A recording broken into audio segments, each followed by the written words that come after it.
small world, isn't it, when we're talking about international rail and mobility.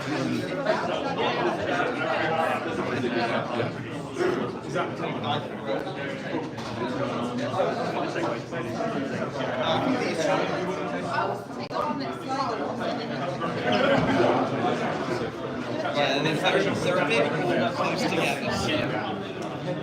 Yeah, is that your side? Yeah.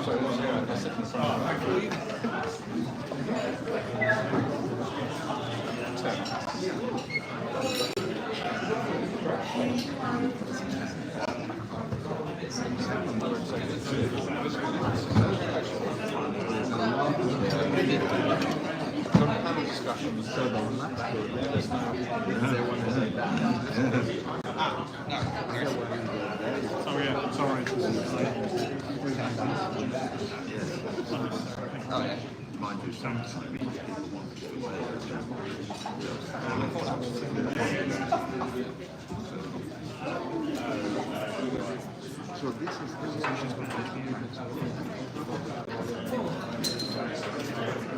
together with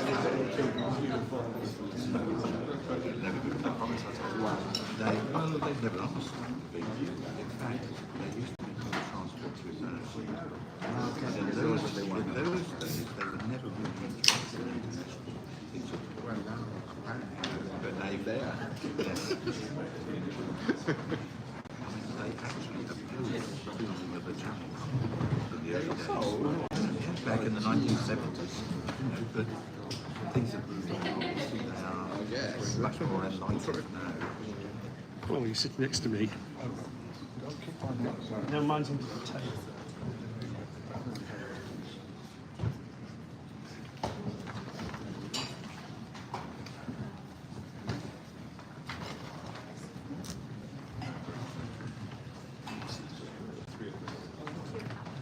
There's 5 more seats over here if people didn't get to sit. There's 3 there, 2 there. This would certainly be a possible option for a meeting, but not available on Saturdays. Sorry, not on Saturday, on a weekday. Yeah, there's free space here as well. Up our sleeve, as it were.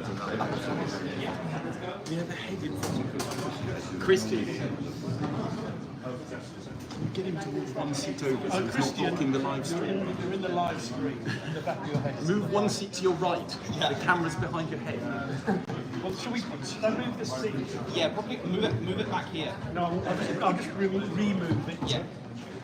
I was going to say put it there probably. Yeah.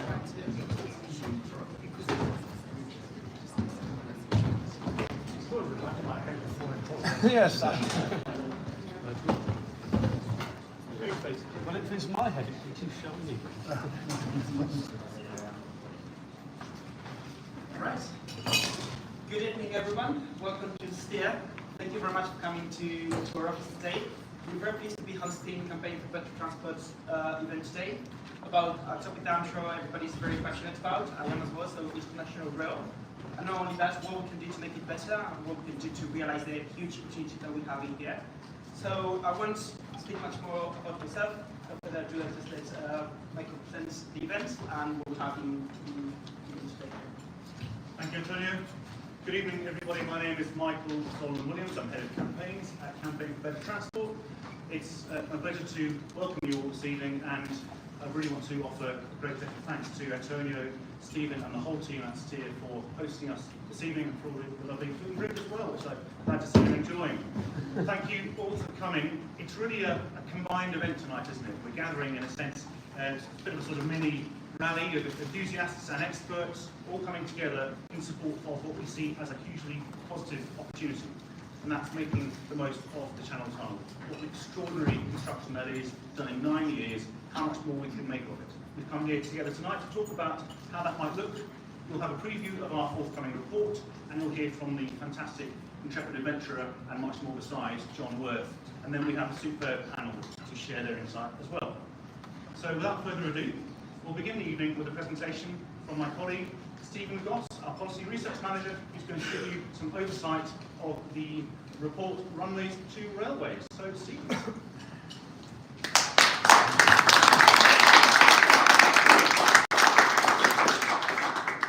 Thank you, why are we here? Why are we here to discuss international rail? Well, there is a growing interest in alternative sustainable modes of transport, particularly for going abroad. Yet, we have a government that still believes airport expansion is the way to go.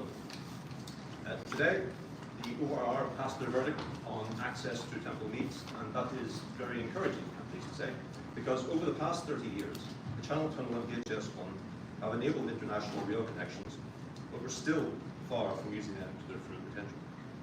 Less than 50% of available passenger capacity through the Channel Tunnel is currently used. Freight capacity use is even lower at just 10%. Aviation continues to dominate, with 73% of journeys between the UK and Europe made by air, despite real sustainability and efficiency. What's more, as the UK embarks on its biggest rail reform in a generation, international rail is notably not on the agenda. Without action, we risk losing out on this opportunity. What we need is a dedicated government strategy with clear targets to increase international rail passenger numbers and freight use. Each year, 17 million passengers fly between London and European cities that are within easy reach by train, such as Paris, Brussels, Cologne, Geneva. When train travel is competitive, meaning that the door-to-door journey time is approximately just over an hour or so longer than flying, and with government intervention, rail can capture at least 50% of the market. This has been proven on the continent, where rail now has a 90% market share between Paris and Lyon, and 82% between Madrid and Barcelona. We've seen this in the UK as well, with the majority of journeys between London and Edinburgh now being taken by train. With the right conditions, rail can compete with and even displace air travel on intercity routes.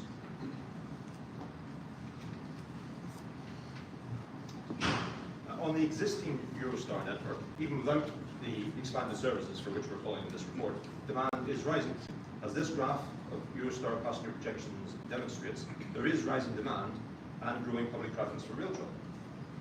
Trains offer city centre to city centre convenience, allowing people to work while travelling and are significantly greener. In order to keep growing this demand, additional services and competition are necessary. Implementing a strategy now to enable international rail to grow, which includes growth on the existing routes and the addition of direct services to new destinations, could have a revolutionary impact.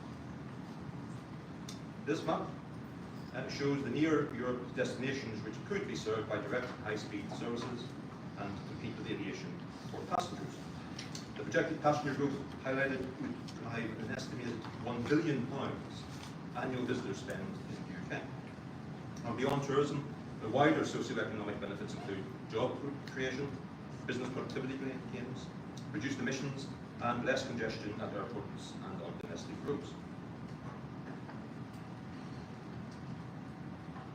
If we unlock the full potential of the Channel Tunnels and high-speed 1, international rail could grow to over 28 million passengers per year by 2040. That's 2.5 times the current volume. What's more, we know there is public demand for more services. We carried out a survey completed by 1,400 of our supporters, which asked the question, what would you like to see to improve international rail travel and make it better? This word cloud depicts the responses. As you can see, the most prominent words, those appearing the largest, reflect the most commonly mentioned priorities, which are price, destination and connections, simplicity of travel. This tells us that if we want international rail to thrive, we must make it cheaper, better connected, simpler to use, and faster to deploy. These quotes are from supporters who took the survey and show that people want to go abroad by rail. Reflective of the wide range of opinions we received, these quotes demonstrate that there is clear demand for more extensive, cheaper, and easier to navigate international rail system. Which leads us to the heart of the question, what's holding us back and how do we overcome it? Our report addresses some of the biggest barriers stopping international rail from reaching its potential and what we can do about it. We have grouped these into 6 broad themes, the first of which is fostering competition. HS1 has some of the highest trap access charges. These costs discourage new operators. Depot facilities and stabling has been an issue for potential competitors, making today's announcement by the ORR about Temple Mills most welcome. In terms of unlocking capacity,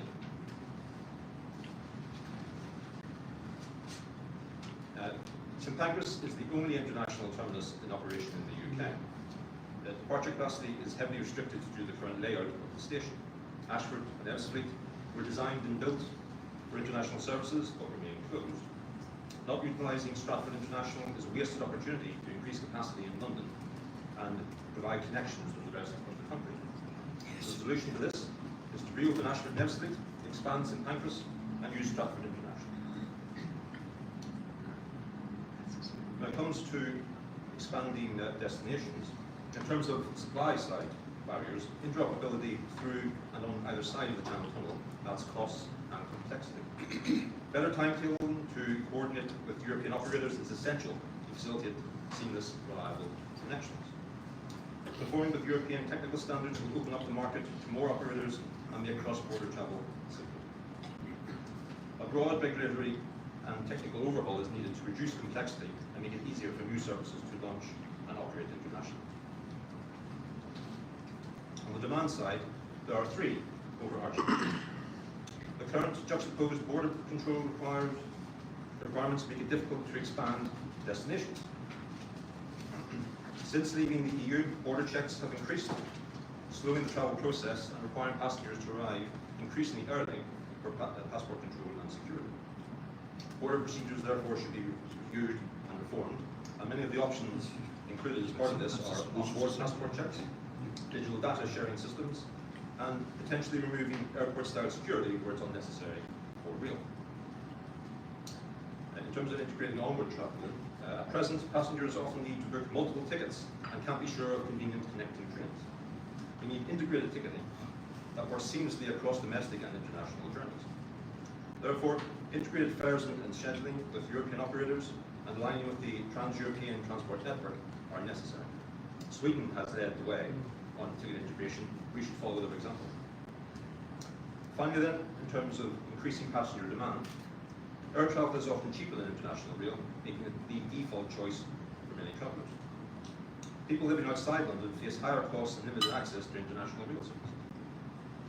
There's still low public awareness of the benefits of choosing rail, whether it's environmental, comfort, or city centre to city centre convenience. To address these challenges, market strategies to promote rail and tax reform to remove the artificially low cost of flying are essential. In conclusion then, there is currently considerable underused capacity on HS1 and the Channel Tunnel. 17 million flights a year that could be rail journeys. A potential growth in demand of 2.5 times current passenger numbers if we just unlock what's already possible. The solutions are on the table. The public are behind them. What's missing is political will and a strategy to make it happen.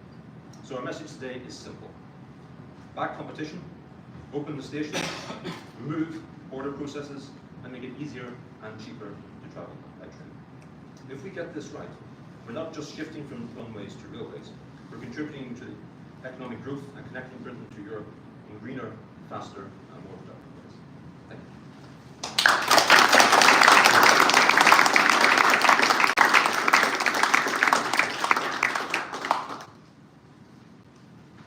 Thank you, Stephen. I'm now delighted to introduce John Worth, and I don't quite know where to begin in describing the wonderful John. But I really think a lot of what we're doing is about efficiency. It's about pulling together. It's really why we're here tonight, making the most of the expertise and the passion that we will have. And that's why I reached out to John a little while ago, seeing that his cross-channel rail project was aligning almost exactly with our work on international rail, and knowing that he was around Europe during this period of time, and he was looking for a London date on 31st of March for one night only. Ladies and gentlemen, John Worth.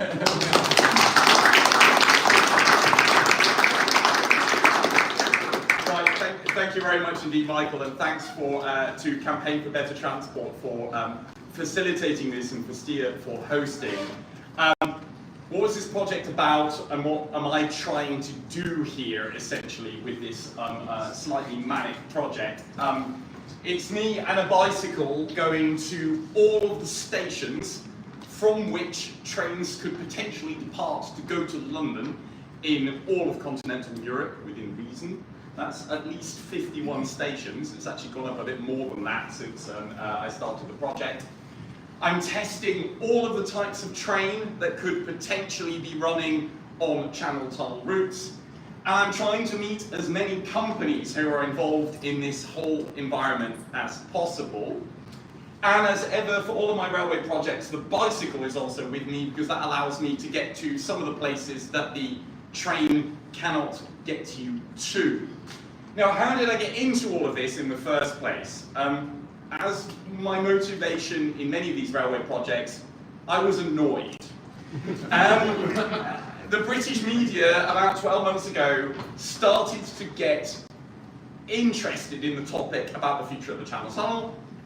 I wrote the longest blog entry I've ever written in more than 15 years as a blogger, 15,000 words about the future of the Channel Tunnel, and it was the most read blog entry that I've ever written. Right? Now, the longest and the most read. Now, draw whatever conclusions you want from that, but ultimately it was, there is something in this that has a wider general public interest.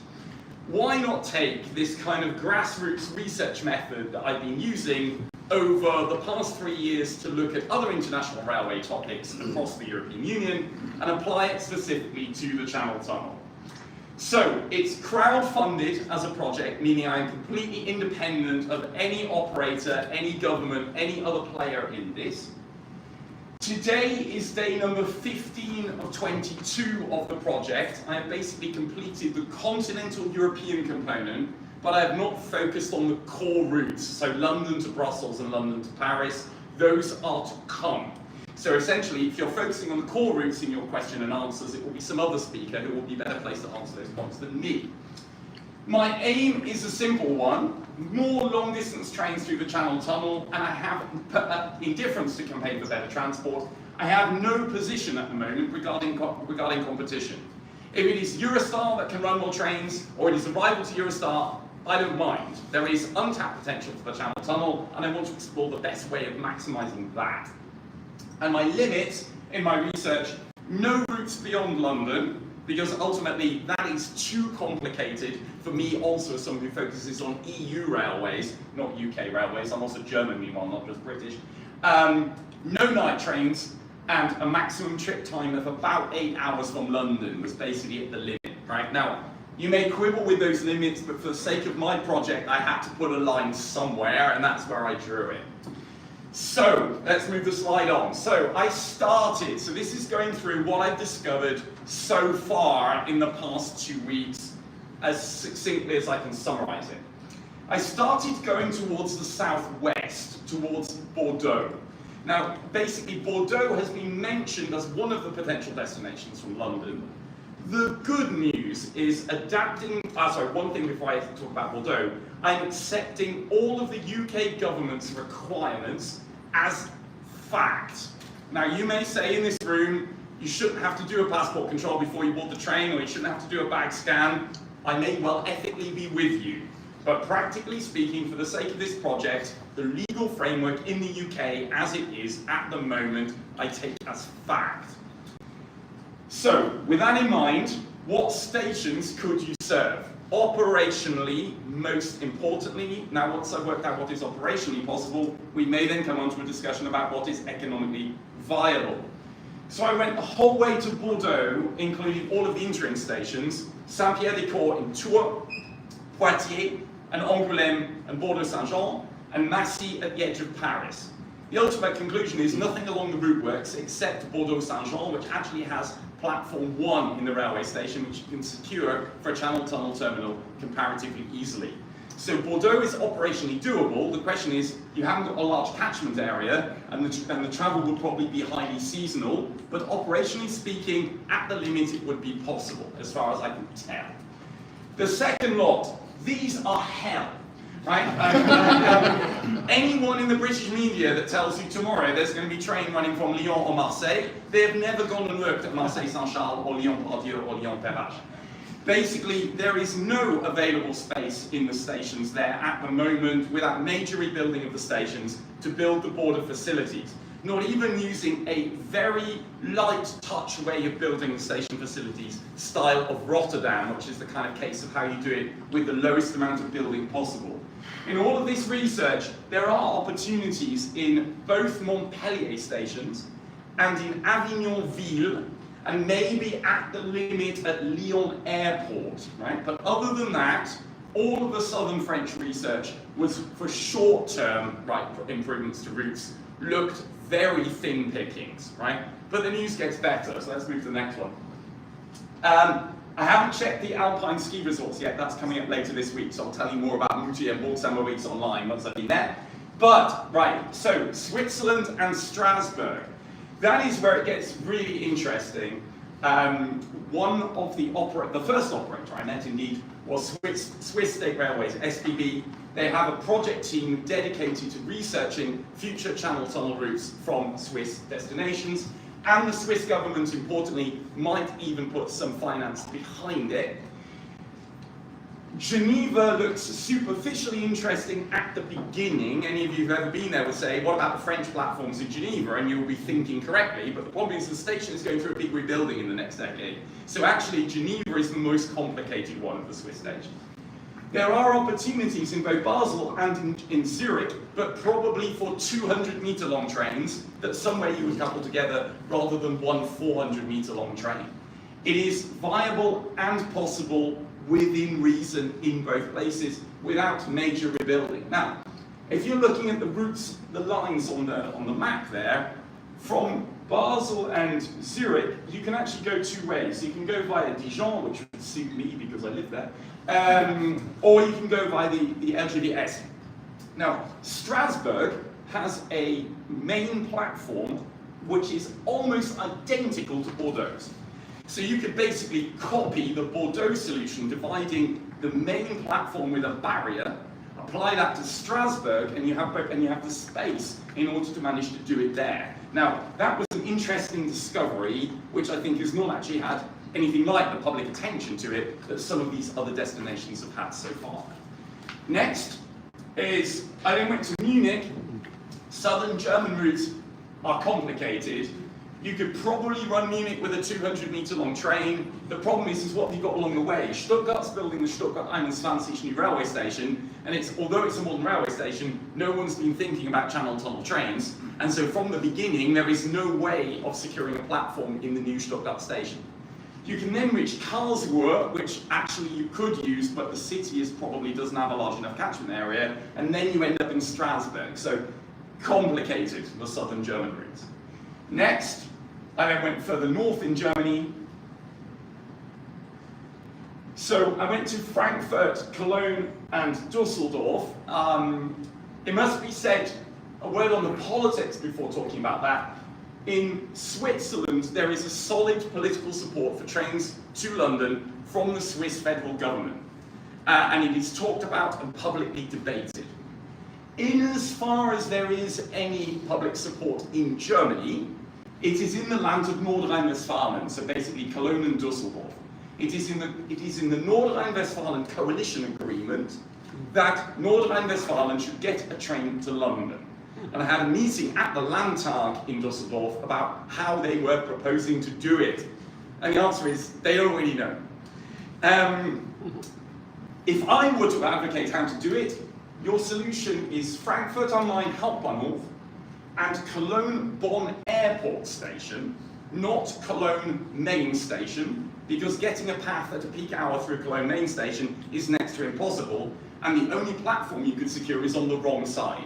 So you have to basically transit across 6 active tracks in order to manage to get to the right side to go to Aachen. So ultimately, just about, if you had a clever solution and you were willing to serve Cologne-Bonn Airport, you might be able to make those routes work, particularly with 2 times 200-meter long trains. And then you go to Brussels.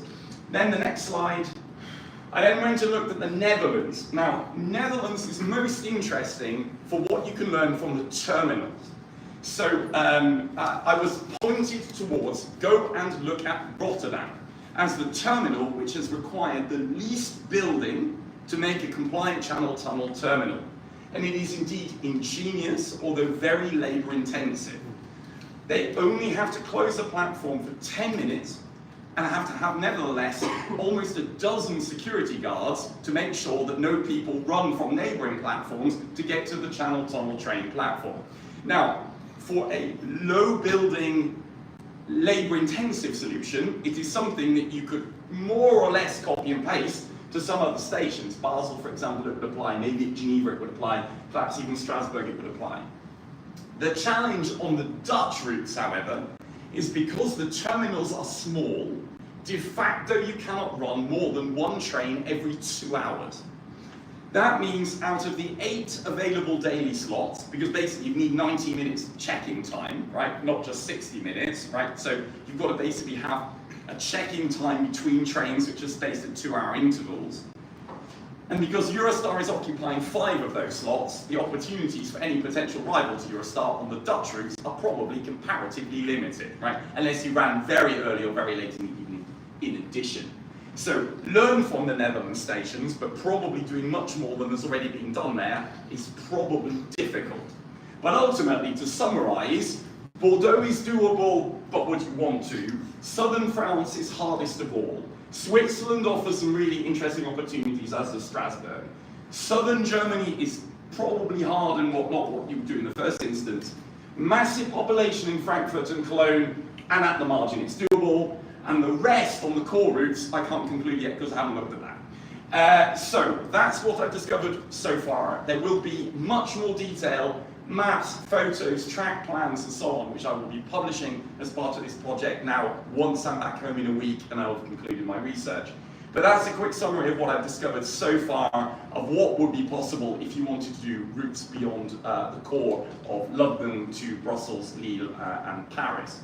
So I will stop here and it's over then to the, I've got 2 more slides, so I'm forgetting. Types of train. So I've been able, so basically there are 4 types of train that you could run through the Channel Tunnel, give or take, right?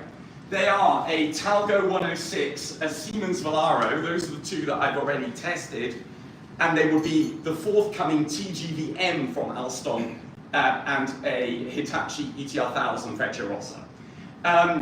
I've been on 2 so far. You can't be on the TGV-M because that doesn't run yet. Renfairs have been having all manner of nightmares with the Talgo Series 106, and the user experience on board that train is not a positive one. The whole thing vibrates badly at speed. It might have 3+2 seating for high capacity, but that does not make for generally a pleasant user experience in my view. Many of you here, you will have taken, it's the same kind of design as the current Eurostar, but particularly I would recommend the newest ICE3 Neo of Deutsche Bahn, because ultimately, actually, particularly the interior of that train is amazingly good. That really demonstrates what a premium experience on an international train would look like, and is highly recommended. The others, I will be testing Frecciarossa in the coming days, and I will be posting about that, but I can't draw conclusions on those. So basically, you've got 4 manufacturers that you could look into. And then last but not least, the next slide. I have so far, well, when making the slides, I've met 2 operators, SBB and Deutsche Bahn. I've today had a meeting with Gemini, one of the private rivals, and with some of the network operators. So I've got a little bit of an insight into some of the thinking of some of those players as well. There are some of the private rivals to Eurostar that at the moment are more limited in what they are willing to say in public, which of course is a position I can also respect. So that's what I've done so far. There's a bit more to come. Everything is on the project website, crosschannelrail.trainsforeurope.eu, heavily also on social media, particularly Mastodon and some on Blue Sky, if you want to follow what I'm doing. So that's my preliminary conclusions so far. Over to Michael now for what the next steps are on the next meeting.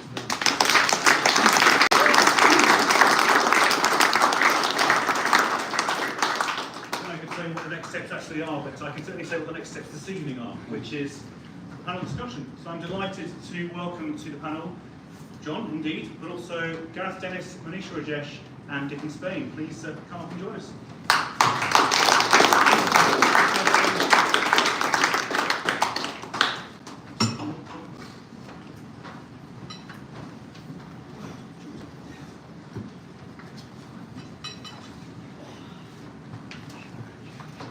So we wanted to take as much time this evening with the panel to really hear from them and to hear from you too. So where are we now? We're 10 to 7 nearly. Pretty much on schedule, I'd say. So I think about 15 minutes of chat between us. It's pretty informal, and then we really would love to hear from you because there's so much to talk about, so much to ask. So first, getting into the panel, I'd like to start with government priorities. So if I could just ask the fantastic panel that we have to introduce themselves when asked their questions, because they're all brilliant, but aren't doing opening spiels just because the time's quite short. So if you could just say who you are and why you're amazing, that would be appreciated. So starting first of all with Gareth. UK government, they're clearly pretty busy at the moment on a number of fronts. And DfT are occupied with rail reform domestically, bus reform and integrated national transport strategy, among some other things. Temple Mills today is, of course, good news in many respects, and everyone here sees the positive opportunity of making more of the extraordinary Channel Tunnel. But why, Gareth, why should UK government really care about it? Well, to hijack the language that they're using repeatedly, despite actions, growth is the key word, really. And I'm not ignoring climate. Climate is an absolutely critical part of this, but I'm going to just take it as read that everyone in here is absolutely bought into the fact that we are absolutely doomed as a species if we don't shift very rapidly on reducing carbon emissions. But if you talk about growth, the challenge we have is that the transport choices that have been made in this country for decades are extremely limiting on growth, and that is not just domestically, that's also internationally.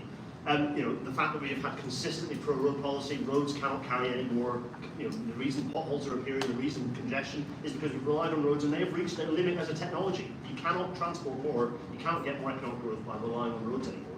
And the same is true with aviation. We have seen there's fantastic work being done by a number of people, I won't name names, but a number of people across the board looking at what benefits might be pulled from expanded aviation in the UK. And let me just say they are extremely thin pickings, if not actively deleterious to economic growth in the UK. It is, in fact, all the evidence that actually is existing out there and has been written by the airports and their backers shows that enhancing regional airport capacity actively damages the economies of the regions those airports exist in. And when it comes to international aviation, well, we've seen the mess that relying heavily on major international hubs for all of your international traffic looks like when things go wrong. It doesn't look pretty, folks. So, key thing we need to understand is that if we want to continue having a viable economy, and our economy is, let's just say, teetering on the brink at this point, we need to be looking at expanding the movement of people, things, by rail, because it's the most efficient way to do that. Whether we have limited resources, whether that's materials, whether that's time, whether that's energy, whatever it has to be, rail is the right way to do that. I should say, I didn't introduce myself. Hi, I'm Gareth Dennis. I'm a rail engineer, writer, general nuisance when it comes to transport organising.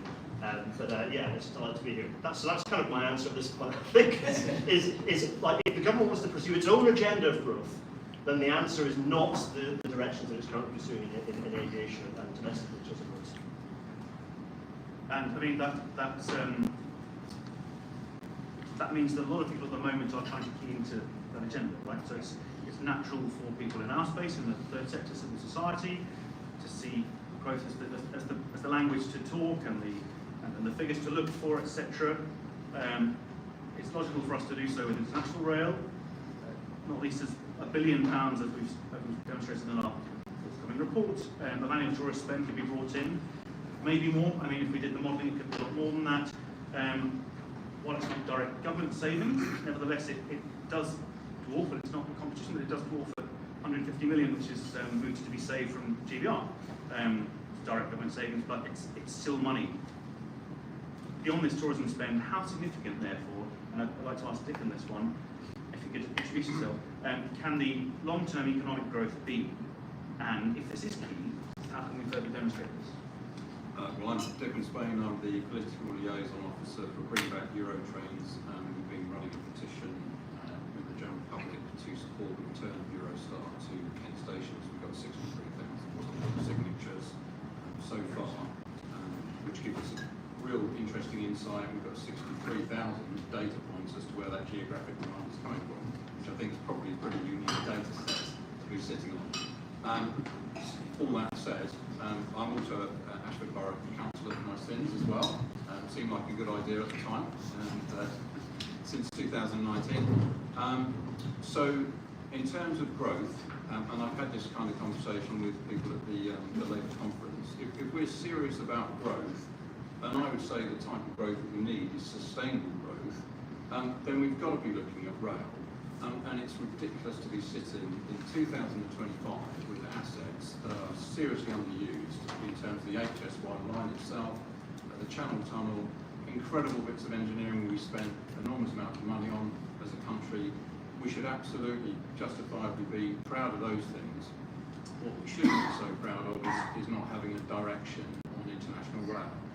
I believe that we should have, and this is picked up in the report, we should have an international rail policy. It's something I've spoken about in public and made myself a bit of a nuisance among sort of ministers, government people. But we should absolutely have an international strategy. With that availability, we've got to have an idea of where we're trying to get to with it. In terms of the growth side of it, I view that we should have a view of the intermediate stations, so Ashford International, Ebbsfleet, and indeed Stratford, which has never been used, as assets that we could fill out. And I think if we're in the 21st century, it's a fair way into it. If we can't work out ways of actually using those assets efficiently, I think border controls is something that's been floated as a bit of a bogeyman, a scary thing. As time goes by, that will become easier, and I think even at the moment it's fairly straightforward, but it has been played up. And I think I like the phrase, I'm going to borrow a phrase that Gareth has used, security theatre. We have a lot of kind of fluff around it's important, obviously security, but it doesn't need to be quite as much of a dramatic production as we're making of it. And I think we can do it safely. If you look across the world, perhaps China is an interesting example. They're probably quite a few years ahead of us in terms of security. Obviously there's pluses and minuses in terms of personal privacy and all the rest of it. But it shows the efficiency that you can get into a border control type of scenario. They do a lot of internal checks. So I think that's achievable. In terms of the growth side, we need to get some of those 17 million people out of planes. I find it absolutely ridiculous that we're talking about, this will probably have one with the government position, but the third runway, something that doesn't even deliver till 2030, onwards perhaps 2040s. If it's desirable, which I personally am not convinced for, and yet we've got immediately available capacity that we could turn into passenger journeys in which people would actually enjoy more anyway. I think probably everybody in this room prefers to get on a train, feel like you're more relaxed, it's a better environment, and of course the sustainability side of it we all know is very compelling. So that's probably a good place to sort of hand back over, I think, to Michael. Thank you, Luke. Absolutely. So it's a railway tunnel under the sea. It's known as one of the 7 wonders of the modern world, listed by the American Society of Civil Engineers. It's an extraordinary thing. I mean, I think the HS2 tunnel is twice as long, and there are no security theatre for that when that opens, I'm sure. Apart from anything else, Manisha, as someone who's been around the world in 80 trains, shouldn't this, the longest underwater tunnel in the world, be shown a lot more love? At least be one of the biggest tourist destinations in the world for starters. Yes, definitely. I'm Manisha Rajesh. I'm the author of Around the World in 80 Trains, and soon to be Moonlight Express. I've spent 3 years travelling by sea train around Europe, which means I have been on Eurostar so many times, I can't really tell you, because that's where all our journeys begin, and I find it unbearable that there just seems to be something there that's so knotted up that just needs pulling apart, and it could just open up so much to everybody, not just people who care about climate change or sustainability, but family travel, people who have accessibility needs. There's so much there, and for the last 3 years, as I've been travelling around Europe, I've met a lot of British travellers, people who are just commuting, people who've chosen to go to work meetings over 3 days by having a dinner on the side, and not really willing to do that if they've got that cost-effective travel or they've got just a comfortable way to get across there. I've also found so many people saying to me, we would absolutely have done this leg from London to Paris by train, were it not so expensive. And then they'll quietly admit that they did fly the first bit, but then they've got an interrupt ticket from the rest of Europe. And you think, oh, why can't we just fix that first bit and just open up so much more? I'd love to, if we've got time, hear more about around the world and AC trains, but perhaps we can talk about that afterwards. That's fine. It's extraordinary. Talk or email. Sorry, we have such a short time. John, is there, beyond economic growth argument, which we have to lead with in many respects, is there perhaps, and we're transport people, but we're people, and you alluded to Swiss politics, is there a diplomatic angle in this which can help the UK? And I think this taps into, Manisha, your work and just the fact that we're people moving around. We kind of don't mind who's running the railways or who runs the country, so long as we can do our things, just enjoy our holidays or our work trips. Is there a diplomatic angle between UK, France and the rest of Europe, particularly in what's an unstable global context, which can offer a hopeful future vision enabled by British railways? There should be, and forgive me for kind of straying a bit back towards British politics, which I've been trying in my career to kind of escape from to some extent in recent years.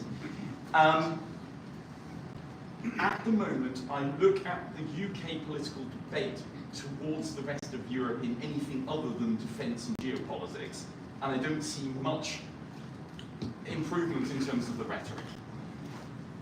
Conversely, in all of those places I've gone, only Switzerland, is there anything positive from that side either? Right? There is no commitment from the Dutch government to foot its extra little bit of the bill to facilitate or maximise what you could do from Amsterdam. In France, there is very slim pickings to be had from the French government, for whom the Channel Tunnel is just one more high-speed line out of half a dozen other routes that you could take out of Paris. All right. Now, I don't know if our French embassy colleagues are here this evening. I'm sorry, but it's not debated, right? Okay, it's only a multitude of anecdotes, right? But when journalists are talking to me about things to do with the Channel Tunnel, they're 80% British journalists and 10% Swiss and 10% Dutch, and that's about it, right? This debate publicly, and I live in France now, right? This debate publicly is nowhere in France, right? And it's nowhere in Belgium, and other than in Northern Rhine-Westphalia due to this one local politician in the Landtag in Dusseldorf, Stefan Engsveld, who's very pro-UK. I know him actually because he used to work on Brexit issues back in the day. You need a bit of political will on both sides to drive this forward. But that has to a certain extent, come from the UK. And at the moment, looking back at British politics, I'm not very cheery and optimistic at the moment that among a long list of priorities, that this is high enough up the agenda for Britain's government currently. The Swiss situation does nevertheless demonstrate that you can move it quite quickly. The Swiss debate was basically, look, we've got too many flights going from Geneva and from Zurich to London.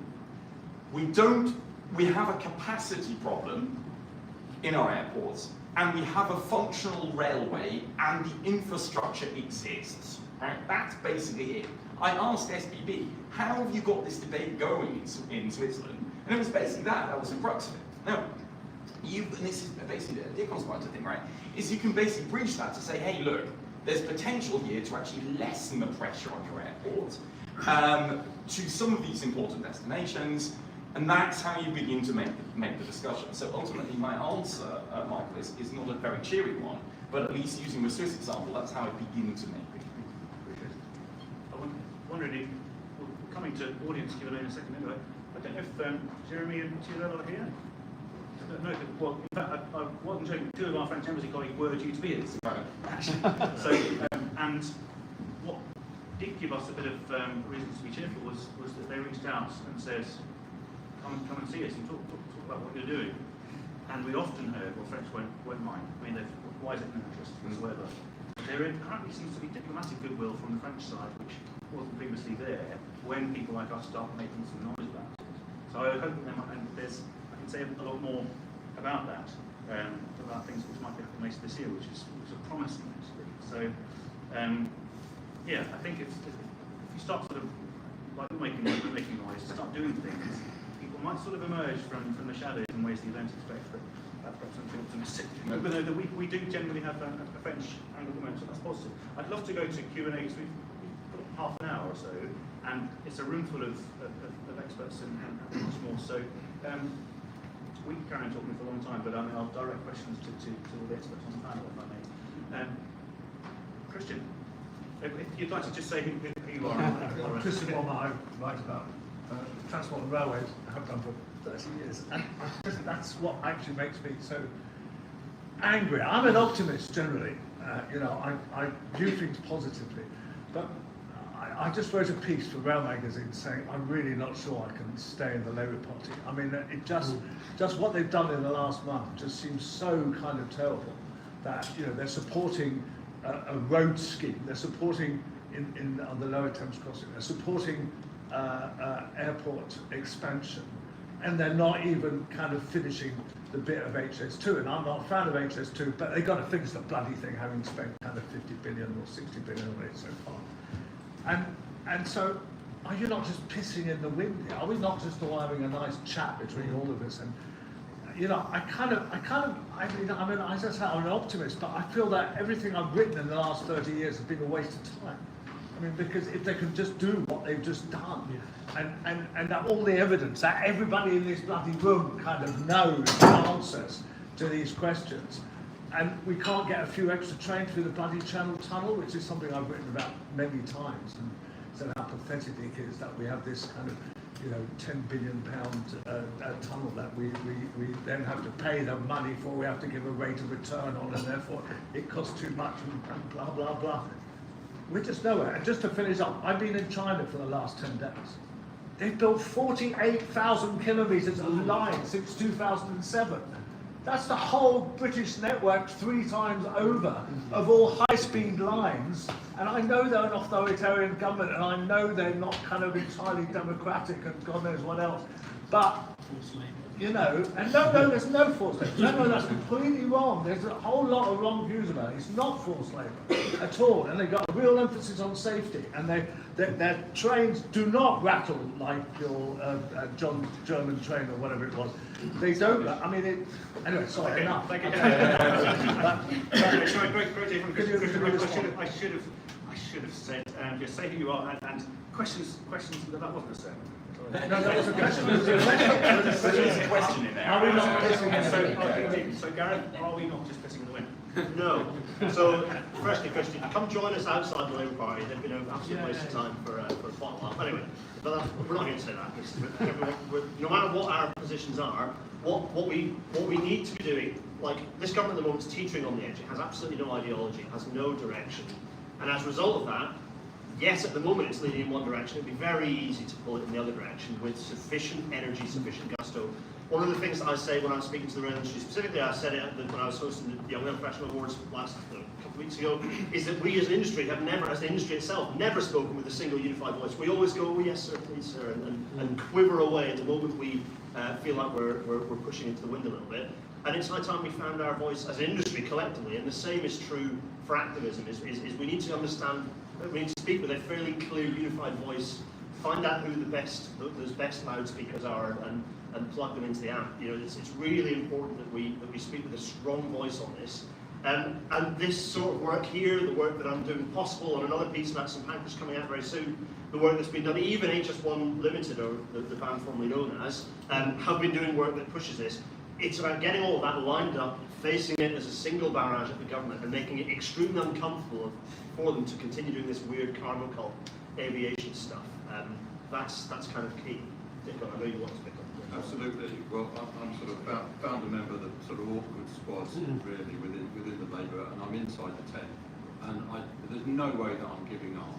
I will, you know, until the day I die, I'll be a nuisance, but for the right reasons. And I think we have to continue to do that. I would say we've desperately got to reframe the conversation that we're having around international rail. And everybody in this room has a role in that, and we can push that forward. So there's no way on earth I'm giving up on this. It's far too important for the future of the entire country that we get this right. And I would say things like, and I have said this to ministers and other people at conferences and such like, I've said if we're serious about growth, then we have to do this. We have to do it. And I think it's using the phrasing that's being used at the moment and using that to move the levers, to pull those levers.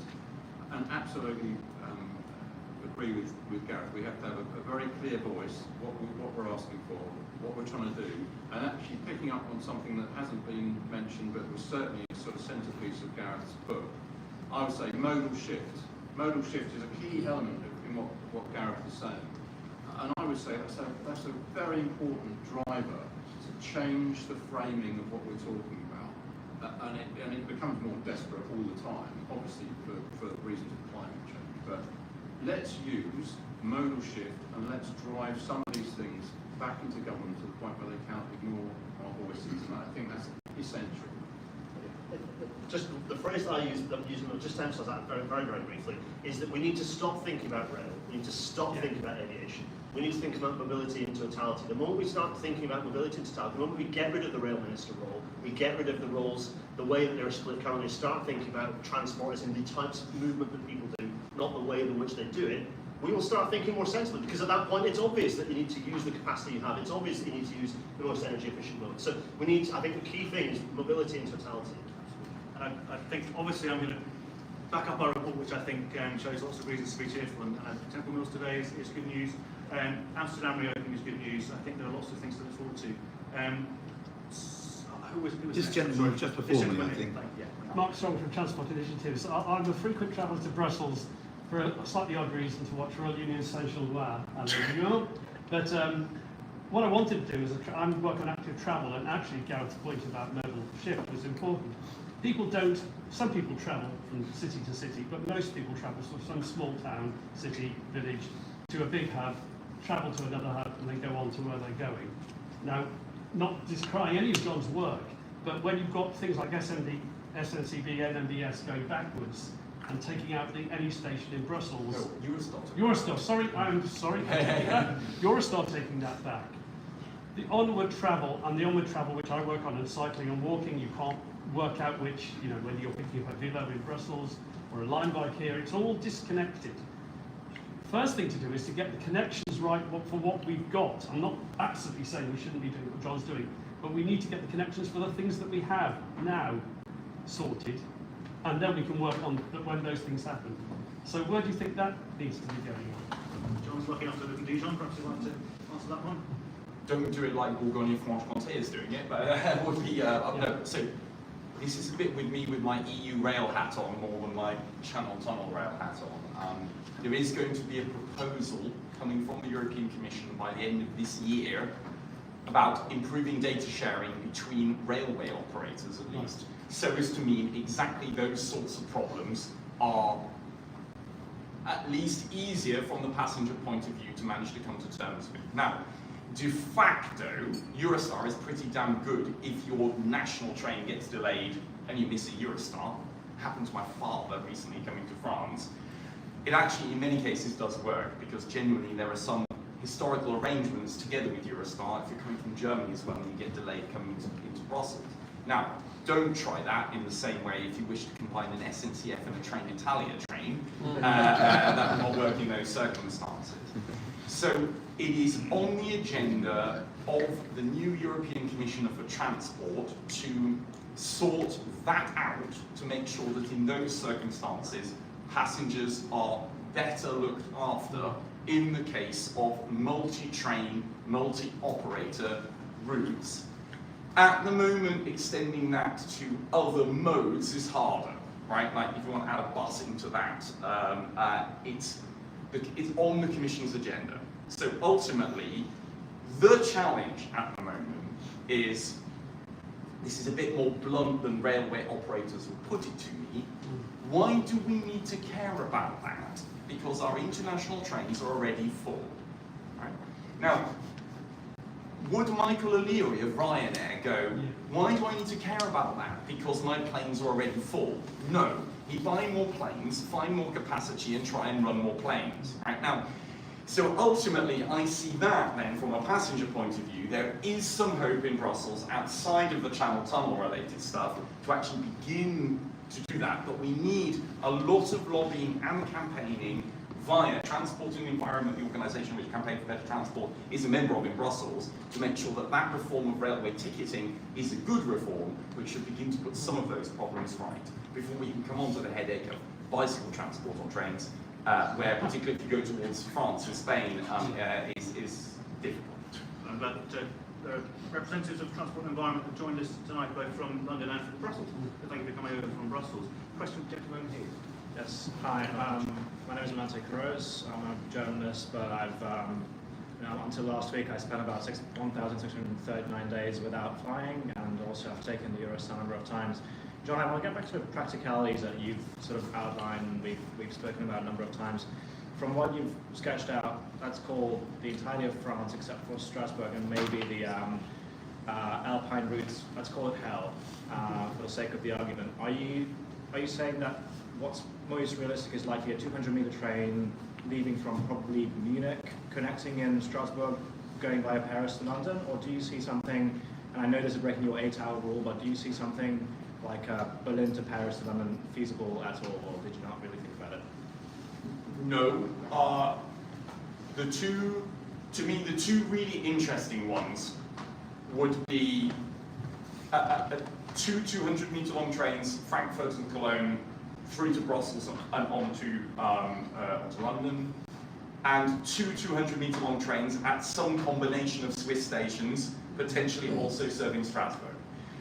If you want something in the short to medium term. Now, bear in mind, good purchasing power in Switzerland and massive catchment areas in the Rhine-Main-Gebiet and around Cologne.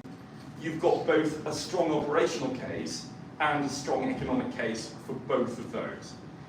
The moment you go further, your economic case weakens and your operational case becomes even more complicated. So ultimately, and also let's knock this on the head, it is still prevalent in the debate about the Channel Tunnel. Do you need to run a 400-meter long train through the Channel Tunnel? No. You can run two 200-meter long trains, which gives you operational flexibility. So in the public debate, it is still occasionally mentioned by different people, you need a full-length 16-carriage Eurostar-style train. Absolutely, on the record, from Getlink today, no. So that gives you some operational flexibility, but ultimately, if I were, based on what I've learned so far, that's where I would start. Two 200-meter long trains from two Swiss stations, and another one from two German stations, and maybe the Swiss one stopping in Strasbourg. That would seem to me to be the most operationally possible and economically viable route from here. And trains you could get to run it are relatively readily available, right? That strikes me as operationally the way you go. The lady just there. I'm Lucy Anderson. I'm a former member of the European Parliament, and I was the Labour transport spokesperson in the European Parliament until 2019. And well, firstly, I would say never give up on the Labour Party. For many reasons, partly because we have so many natural supporters who are still within the Labour Party, and it's crazy not to use those opportunities. But I had a question, which is, do we think that there's potential for support for this agenda within the trade unions, or do we think the trade unions, or at least some of them, are going to see it as too threatening?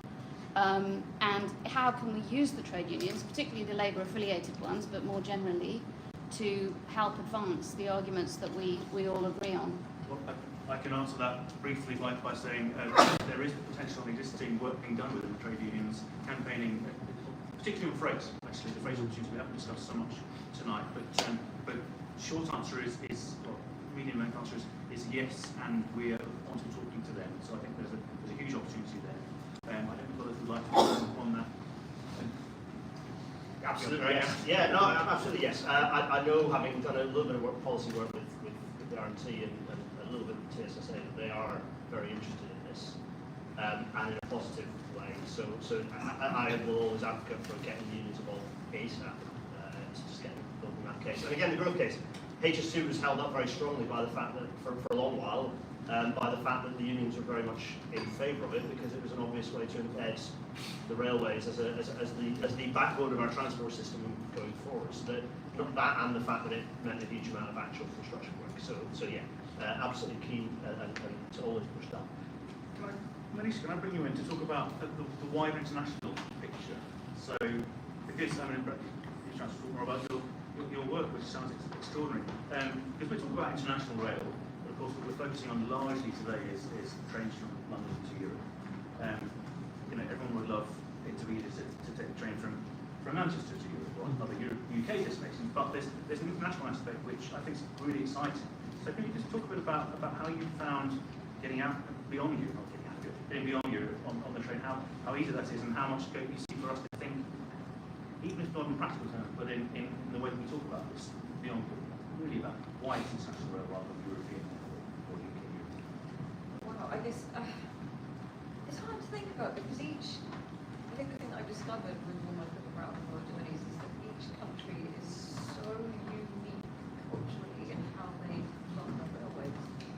And even what they feel are the priorities around their railways. Because you mentioned China, and I spent 3 weeks traveling around China in 2015, and they had the most extraordinary bullet trains from Beijing to Shanghai taking them 5 hours, running alongside 14-hour journeys that all these old cranky trains. And I remember talking to the teacher at the time on board saying, you know, when are they going to phase out these? And he said, they'll never do that. They absolutely won't, because there are still people who absolutely need those trains, and they're always going to be side by side, and we just have different needs for these things. And I thought about some of the same thing in India, where I did my first walk around Indian native trains. I spent 5 months running railways there. And it was a similar thing. There were, you know, terrible express trains that, you know, clank, literal clanking and falling apart, bits coming off and things would break off. But people still could only afford to use those trains alongside these extraordinary trains that Indian railways are putting on now, called the Vande Bharat express trains, which have even got compartments for pets. And I thought, you've got compartments where people are literally lying on platforms all day, but at the same time, for the sake of vanity and for glamour, promoting what you're doing and conveying this idea of how great the trains and railways are, you're also doing these glamorous things at the same time. And I think you have to really get your head round when you cross the border into another country to understand how their railways work, because they are so unique to each country. And you don't even have to go as far as India and China. As soon as you get to Turkey, everything is different immediately, and you just have to suspend how you feel about things and just expect, you know, the long overnight journey, you just get where you get what you do. But equally, they've got the most incredible high-speed trains, and I was walking up and down them thinking, this looked like, you know, 1960s Art Deco, fancy tables, and they had swivel chairs. And I thought, I was just thinking about, you know, Southwestern trains, how are we putting up fares when this is what other, you know, countries are able to produce? But yeah, I think it's very hard to compare Europe with, you know, somewhere else, because each country caters to what their people need. We don't know. Trevor Garrett, European Rail Campaign UK, and also for many years I was chairman of the European Passengers Federation. 2 or 3 points really, from which perhaps I'd like the panel's views. Firstly, the aspirations which John has explained to us, I think, are aspirations that we would probably all support. I think, you know, we would all like to see a situation where you do indeed have a through train from, shall we say, Zurich to London, or from Bordeaux to London, and so on. Hopefully that will happen in due course. In the meantime, and I'm wearing slightly another hat here because I'm also secretary of the European Rail Agents Association, our members are also concerned with selling the existing services. The prices are obviously too high, but we know some of the political reasons for that. What we do, however, try and get across to our customers is that it can be quite easy to travel by train from London to, we'll say, the countries in Europe that are within 8 hours, if you like, within 10 hours of us here. And it's also possible, and no one's really mentioned this yet, at both Paris and Amsterdam and Brussels, to get a night train that will take you across the country. I mean, I think briefly we mentioned the European Rail, sorry, the European night train, didn't we? Of which I've got a leaflet here. So let's also make it as easy as we can for people to book through journeys, even if they've got to change somewhere on the way. Could the panel comment on that? In the immediate future, while we've all got our own longer term aspirations, say, for the next 5 years. Thank you. It's a through ticketing, that comes up in the report. Gareth, I'd expect that. Oh, John Bradford? Yeah, John. Yes, I think we ought to be a little bit careful about the concept of a through ticket. I think you need to actually have some kind of guarantee in the case of a disruption. That's the easier way of managing to accomplish what you're after there. And again, in the EU, there is movement on this topic. I haven't mentioned anything about the second component of that, and I haven't been to Lille-Europe yet, that's on the agenda on Wednesday. There is potential for better coordinating timetables of cross-channel services in Lille to better connect to the rest of France. Because at the moment, you can, if you need to get to some destinations in Brittany, or to Bordeaux, or to Nice, for example, it doesn't match up in Lille. Now, if you're a family or you're someone who is not wanting to contend with the Paris Metro, there's an immediate opportunity to actually think systematically about that. Culturally, however, there is a problem in France. France generally does not think about ever coordinating its high-speed trains. Germany and Switzerland connections generally work fine. It is the bane of my life when a TGV arrives in some station somewhere in France and then the regional train departed 10 minutes earlier rather than 10 minutes after its arrival. So there is a whole piece of work to think about. If you can't actually get the direct train, can you coordinate the timetables as well as the ticketing to better facilitate daytime trains? But of course on the night trains, I'm totally with you. But EU legislation is forthcoming, and we've got to make sure that that legislation does the necessary job. I can just say another reason to be cheerful, which we've got our T&E colleagues here as well who are working a lot on the EU legislation, which is very, very exciting. Gareth? Yeah, frequency is freedom. It's interesting. In a way, I don't absolutely support what John's work and agree with the diversity. However, in lots of the campaigning and the work and the discussions I do about how to make the best of the GB rail network is actually I strongly advocate against having lots of direct trains in every direction because it's a pain in the ass operationally.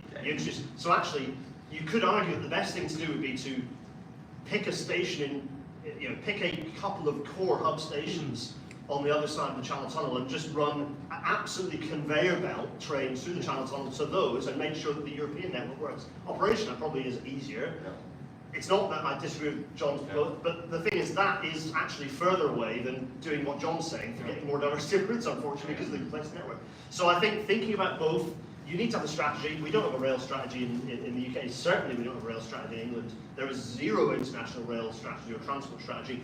So frequency is freedom. I would love for us to be conveyor belting a pretty standard pattern of timetable train that you could turn up, not worry about what the train is, not worry about my train is timetable faultless because you've got that frequency. That would be the ideal situation. Well, that's the shuttle.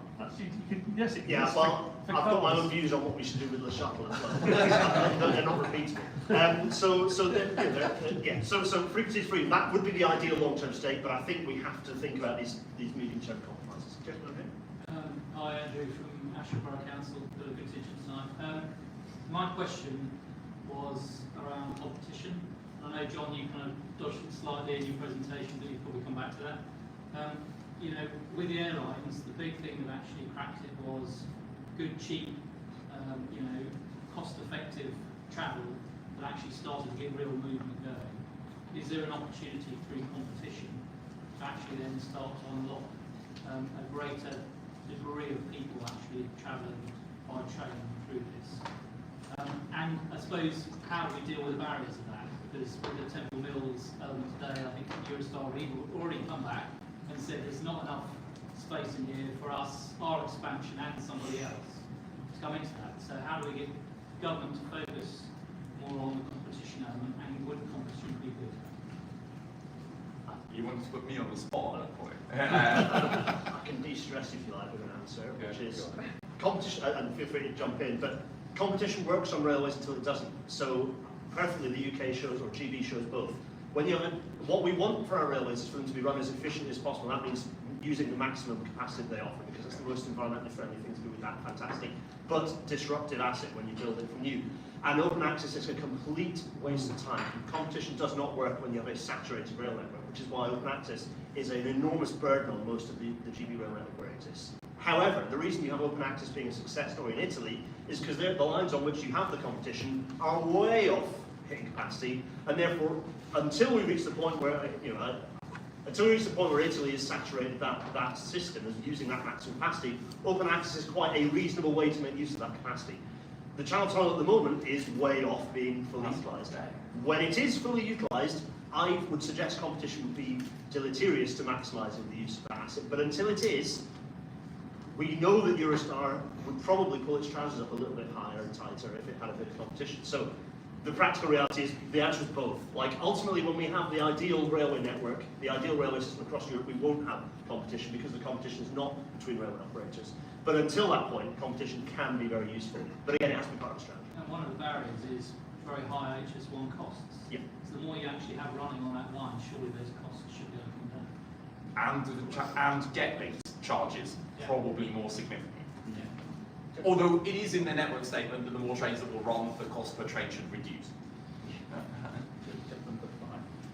Adam Tyndall, Policy Communications Consultant. Do we think it's helpful to start every leaflet and intervention beating up on aviation?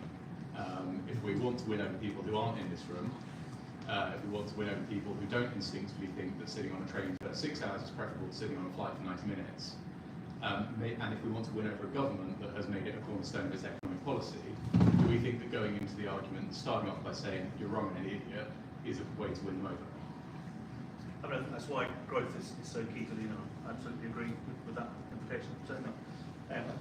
I'm conscious of time, and there was a few more questions. So if we could, I mean, yes, to a large extent, I mean, I know that this league has a comparison of flights on it, but certainly we see in the messaging, the success we have is not necessarily on targeting competition, seen as an alternative.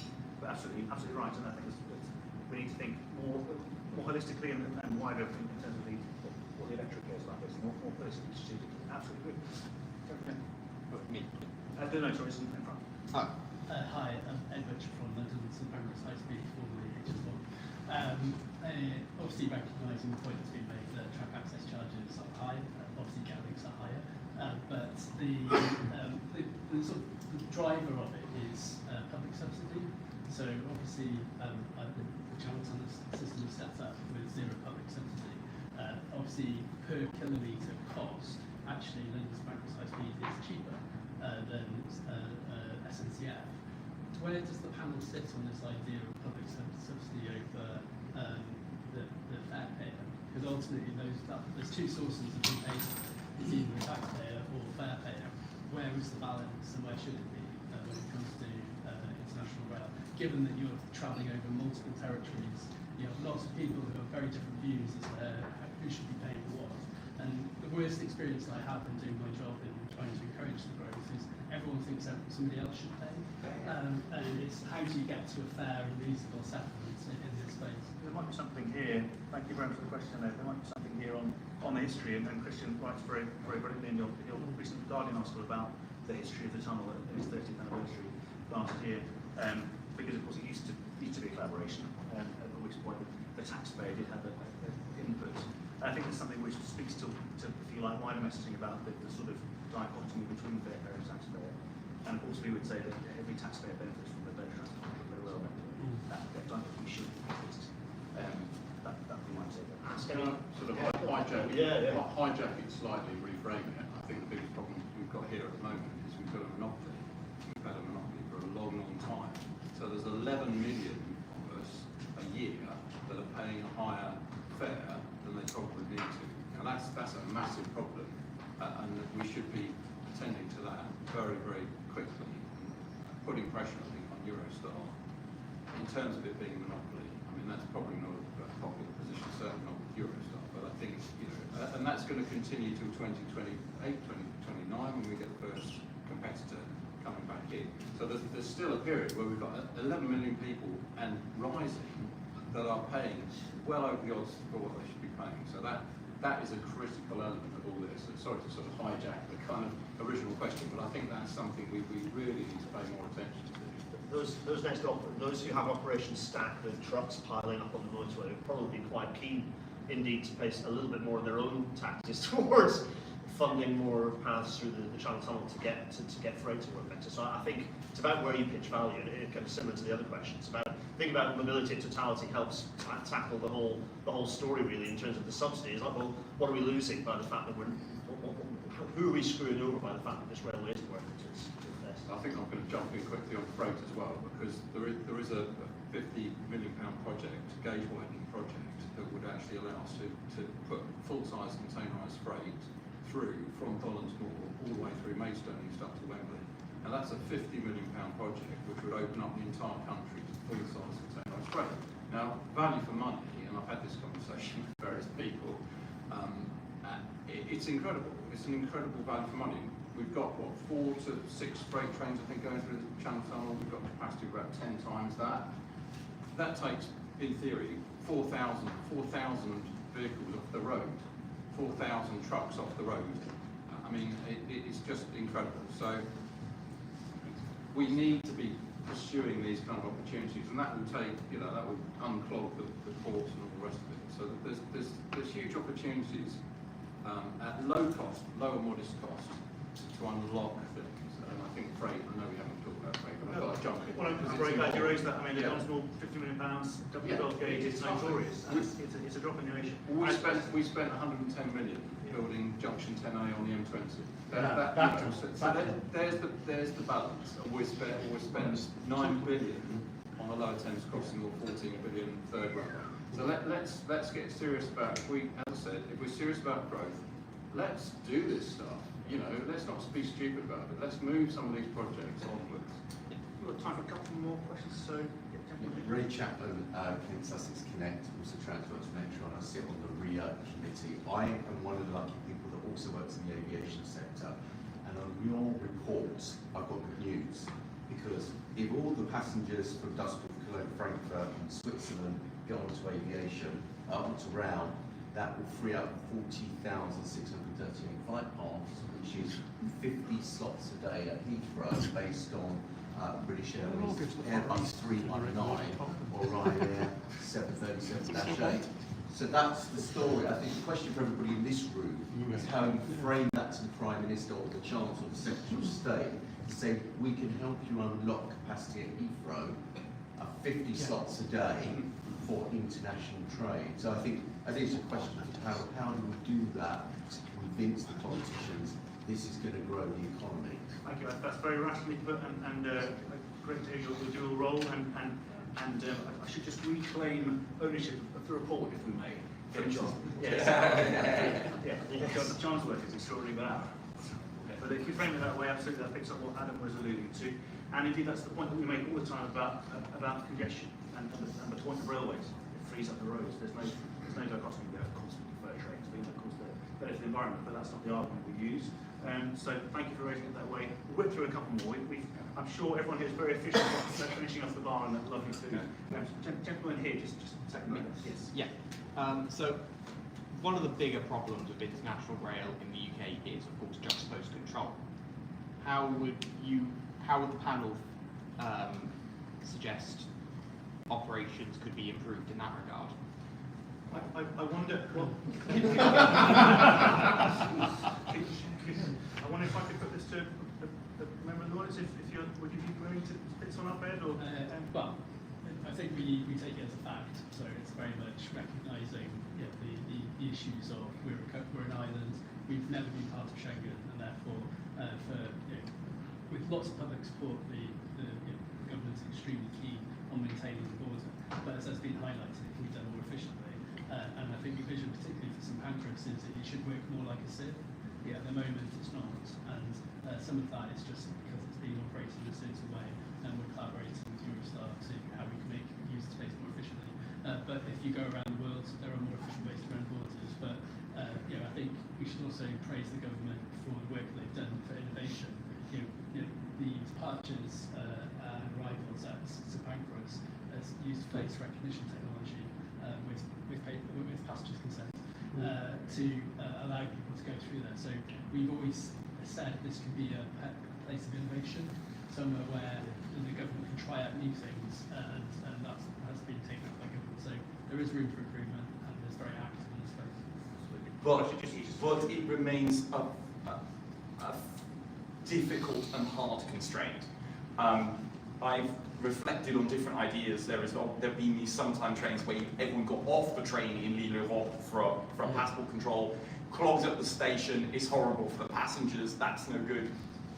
Doing controls on board a moving train, what do you do if you then actually find someone who hasn't got the right papers in such a circumstance?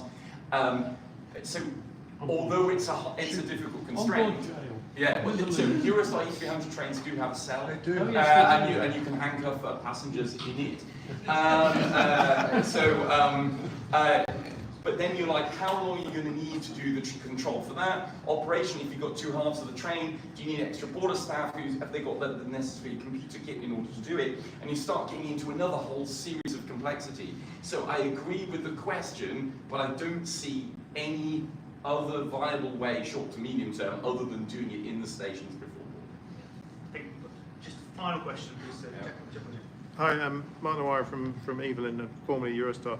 Just picking up on Ed's point, I don't think that the juxtaposed controls in the existing station is the problem, because there's been a lot of experience about optimising it, and I know that in Paris and in London there are further plans between now and 2028 to improve that. But it is the fundamental thing that stops Eurostar and other competitors from running to other destinations, is the difficulty to set up those border controls for trains which are relatively less frequent.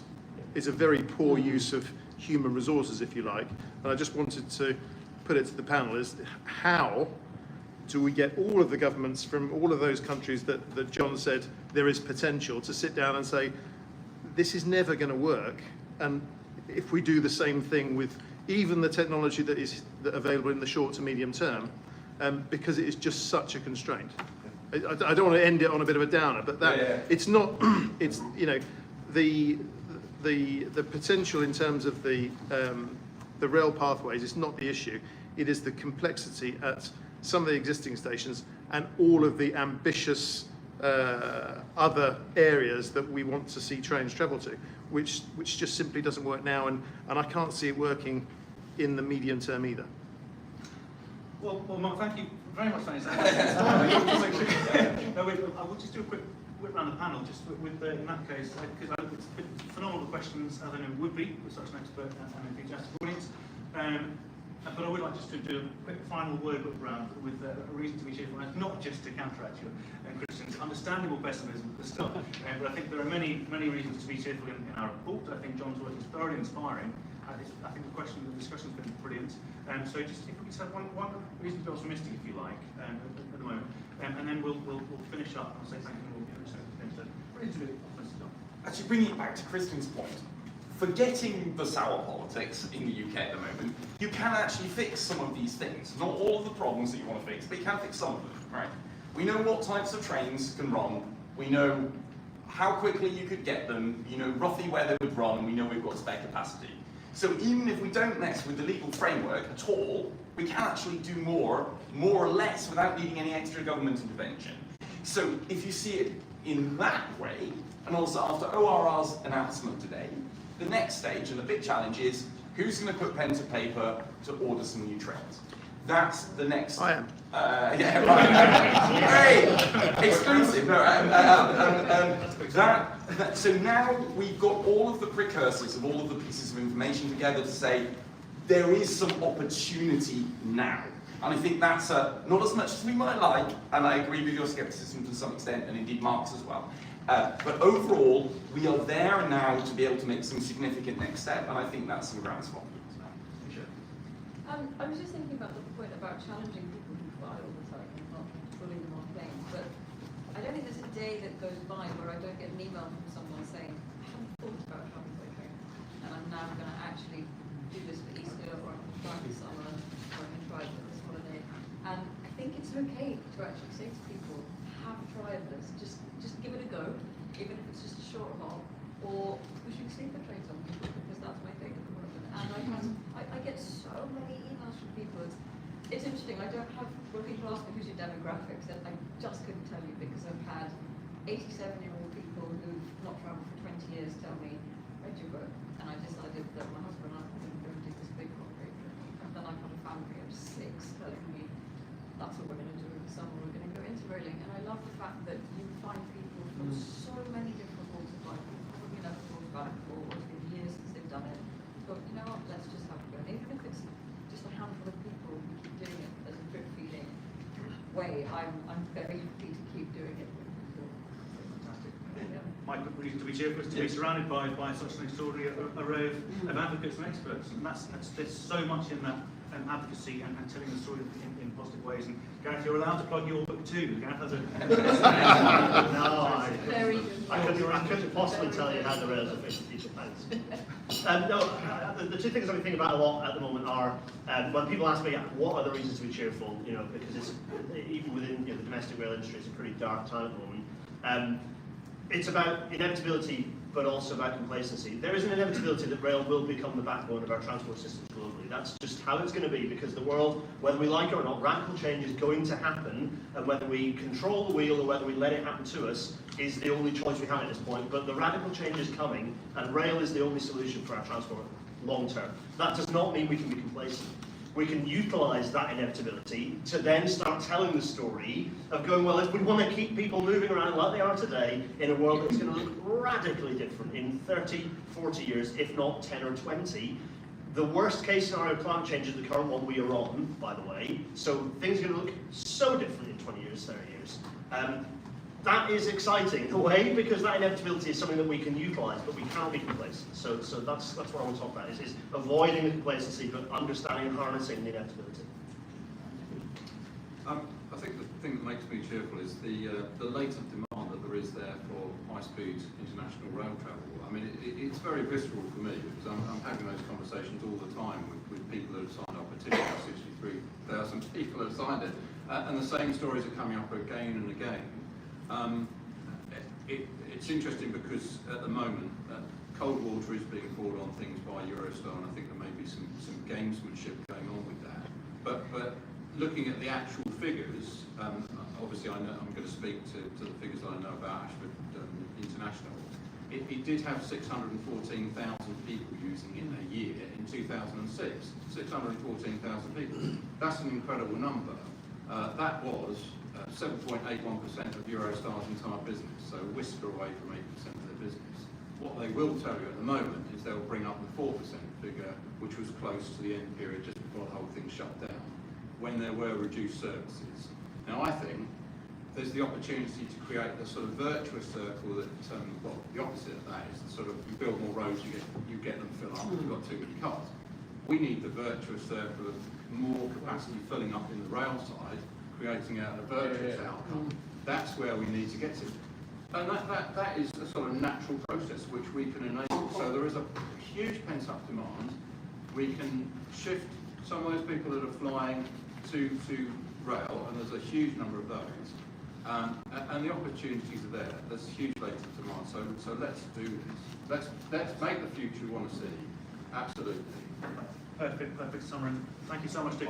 And I would just round up by saying I think our report shows a lot of optimism in it, actually, and a lot of pent-up demand, as you phrase it, and demonstrates a lot that can be done, as does John's work, as does everyone's advocacy and expertise tonight. We've gone on a bit with the Q&A just because there's so much to talk about. And please do, as I say, avail yourselves of the bar and have a chat and a network now. But I'd just like to say a huge debt of thanks to our amazing panelists. If you could give them a round of applause, please.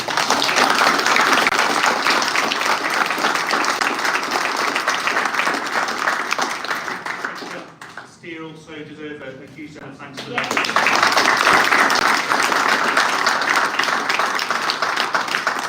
Thank you for coming and do avail yourselves of the bar.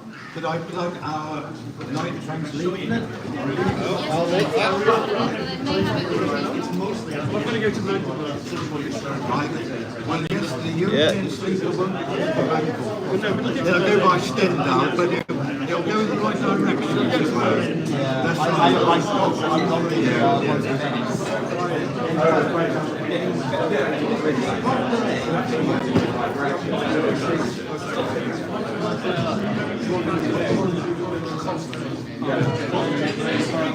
Yeah, I think it sent me a LinkedIn message a couple of days ago, wanting to have a chat. And I was eating here tonight.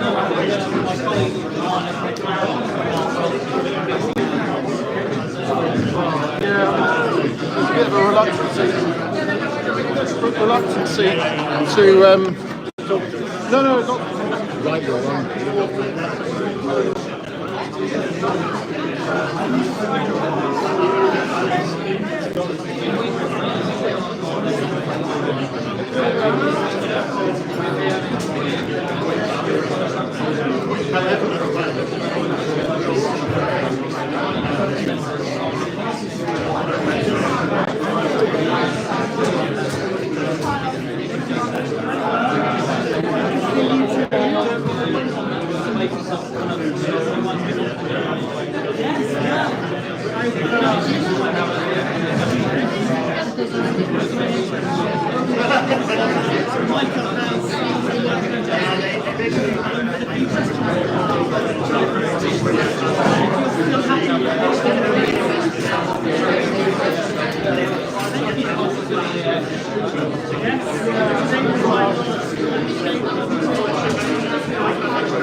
Good, thank you.